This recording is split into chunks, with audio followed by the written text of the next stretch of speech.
Hello Telegram users, want to take full control of your privacy on Telegram? I've got you covered. In just few easy steps, you will be able to adjust everything to your liking. Let's go. First, open Telegram and tap on the three lines at the top left corner. Go to Settings and scroll down to find Privacy and Security. Tap on it. Here, you will see several options including phone number, last seen and online, profile photo, and blocked users. To adjust any of these settings, tap on them. For example, if you want to change who can see your phone number, tap phone number and choose between everybody, my contacts, or nobody. You can also set who can see your last seen and online status or who can message or call you.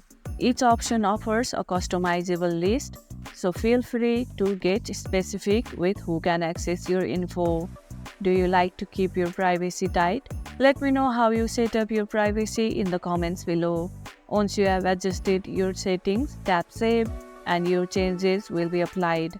If this tutorial helped, don't forget to like this video, share, subscribe, and I'll see you in the next video.